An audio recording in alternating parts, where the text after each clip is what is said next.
Former President Donald Trump is getting trashed after he nearly wiped out during a photo op. Now, this comes after his Madison Square Garden rally, where a so-called comic, not really a funny person, named Kill Tony, called Puerto Rico a floating island of garbage, leading to a ton of backlash from Puerto Rican and Latino celebrities, along with President Joe Biden, who said this, quote, "The only garbage I see floating out there is his supporters. His demonization of Latinos is unconscionable, and it's un-American." Now, of course, he later on had to clarify, oh, no. I wasn't talking about Trump supporters. I was just talking specifically about Tony Hinchcliffe, the so-called comedian. That said, I don't think you really needed to clarify. I mean, if you're one of the people that believes Puerto Rico is a floating island of garbage, and that the United States, if you agree with Trump, that the United States is a garbage can, then, I don't know, you might be garbage. Not to be confused, by the way, with sanitation workers who do a great job and should be respected for hauling the garbage away. Speaking of things that haul garbage, Trump talked about the truck that he nearly wiped out on during this following rally. So I said, how the hell do you get into this truck? It's way up high. It's a big one. This was a beauty. I said, you didn't have to buy it that big, right? You have to get it that big? And I said, man, this is bad, because now I have all the cameras are all watching. Look at all the fake news. There were most of them. No, most of them, many of them were there. And I'm saying, oh, boy. You know, one little mistake with these guys and your political career's over. You can't even... So I said, man, if I don't get up there, this is going to be very embarrassing. These stupid people, they'll say, he's cognitively and physically impaired. And I can't do that when I'm alongside of this great athlete. I got to get up to that. So look, the first stair is like up here. I'm saying, shit.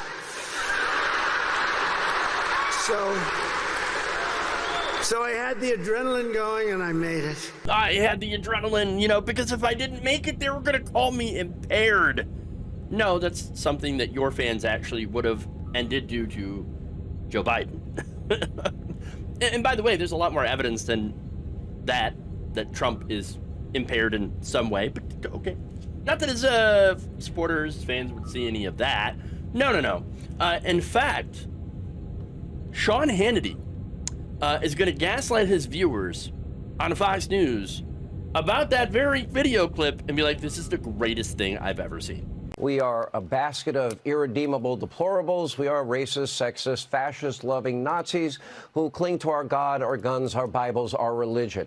And now apparently the top Democrat in the White House thinks that we're also garbage. But as the saying goes, one man's trash is another man's treasure. And today in Wisconsin, take a look at that. This may go down as an iconic, epic moment that we will remember for a long time. Donald Trump hitching a very special ride on a garbage truck decked out in American flags, MAGA gear. You can tell a lot about the state of a campaign by optics. As the Democrats ratchet up the hatred, the name-calling, the vitriol, Donald Trump, he's working at McDonald's. He's telling jokes at the Al Smith dinner. He is comforting people in North Carolina when it matters and working with Elon Musk to get them communications. Generally, in this case, tonight, having a great time. I mean, the gaslighting there is just the 100% masterful. I mean, Fox News is literally a propaganda outlet, and they are good at what they do. Sean Hannity, again, has admitted that, like, no, you shouldn't believe anything that I say, along with Tucker Carlson back when he was working at Fox News. But here's the thing.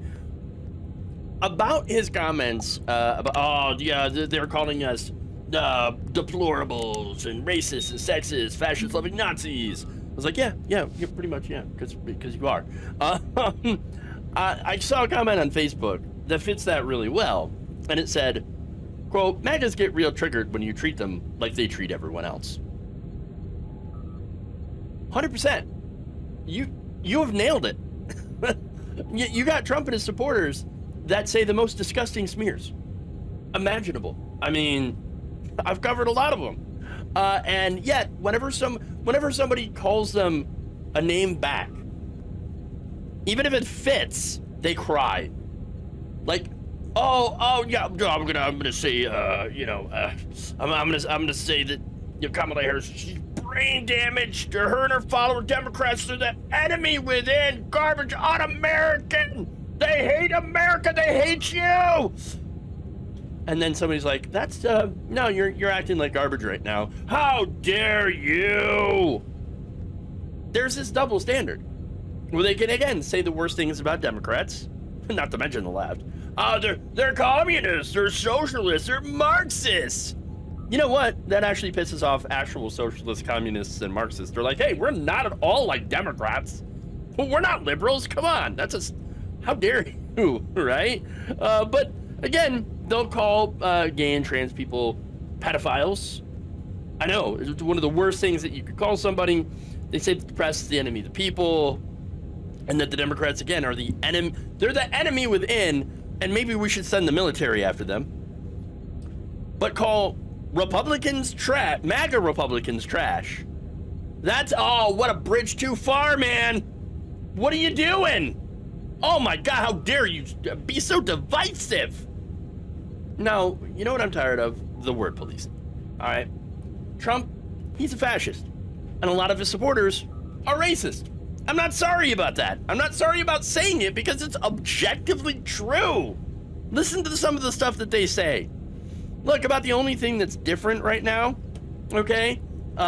Because look, Trump, I say he's a fascist.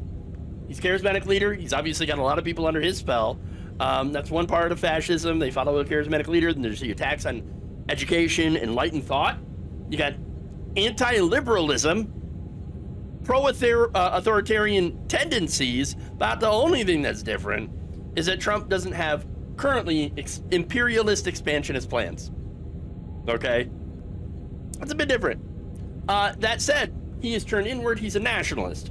And so that's what he's been talking about. Now, Trump also tried to overturn a free and fair election that he lost, convinced most Republicans that Biden's victory was illegitimate, and promoted lies about a stolen election, which showed distrust in the democratic process and voting. According to Robert Paxton, a foremost scholar on fascism, Trump's brand is, quote, bubbling up from below in very worrisome ways. Bubbling up. And that's very much like the original fascisms, when Mussolini and Hitler leveraged mass discontent to gather support. Now, of course, there's similarities and there's differences. I don't think Trump has mass support, but he does have support from a diehard group of people. Okay? There's another expert, Roger Griffin, an emeritus professor of modern history at Oxford, Brookes University in the UK. He said this: Trump is dangerous not because he's a fascist, but because he is systematically trying to destroy the fundamental principles of liberal democracy, freedom of speech, and respect for experts and open-mindedness, all this stuff which is fundamental to healthy democracy all over the world. What we're witnessing with Trump is far more dangerous because it can sit in a democracy. Now look, while you've got this debate on whether or not Donald Trump's a fascist, while we're playing word games, he and his allies are already planning to contest the results of this election in order to try to steal it. And in my mind, there's nothing more trashy than that. Thank you for watching. If you enjoyed this video, please like, share, subscribe, hit the bell icon in order to get notified whenever a new video is released. And if you want to support independent, progressive media through this difficult time where it seems like everybody is shutting down, you can become a member on our YouTube page, you can become a subscriber on Facebook, or you can go to my Patreon. It's patreon.com/Jeff Waldorf. Thank you.